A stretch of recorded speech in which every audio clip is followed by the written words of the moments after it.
Bonjour les fans de Jockeys, ravi de vous retrouver dorénavant tous les lundis. Je vous présenterai les Jockeys à suivre de la semaine. Avant d'en parler, avant de vous donner quelques noms qui seront peut-être déterminants pour marquer des points et obtenir de belles récompenses avec le Jockeys, eh bien je vous rappelle qu'on va voyager pas mal cette semaine puisque nous irons de Vichy à Pornichet, on ira à Melay-du-Maine, à Châteaubriand, à Montier-en-Der, au Mont-Saint-Michel, à Deauville, à Saint-Malo. On aura la réouverture de Vincennes également samedi, moment important. Beaucoup de choses donc pour ces différents Game Day et pour le Game Weekend à venir. Deux infos importantes concernant Maxime Lyon qui ne sera pas présent dans le prochain Game Weekend car il a pris 2 jours de suspension samedi et dimanche. C'est important car c'est un Jockeys, vous le savez, déterminant.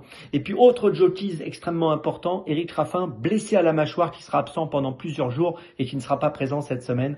Là aussi il va nous manquer, on lui souhaite un bon rétablissement. Allez, parlons des Jockeys à suivre de près et on va commencer au trot avec Alexandre Abrivard. Il devrait marquer des points cette semaine, Alexandre Abrivard, avec la réouverture de Vincennes en vue. Attention à lui.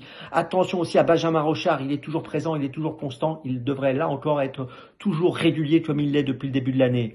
Attention aussi à Paul Ploquin. C'est un bon outsider, Paul Ploquin. J'aime beaucoup Paul Ploquin cette semaine. Je pense qu'il peut être lui aussi très actif.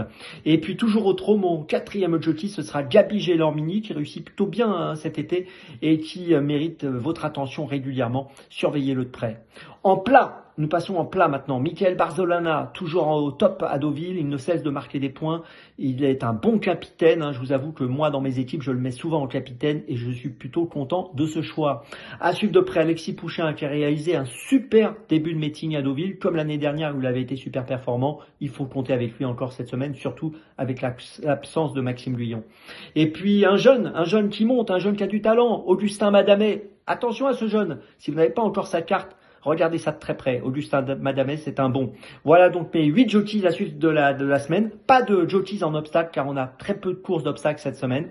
On se retrouve maintenant lundi prochain et d'ici là, amusez-vous bien avec Jockeys.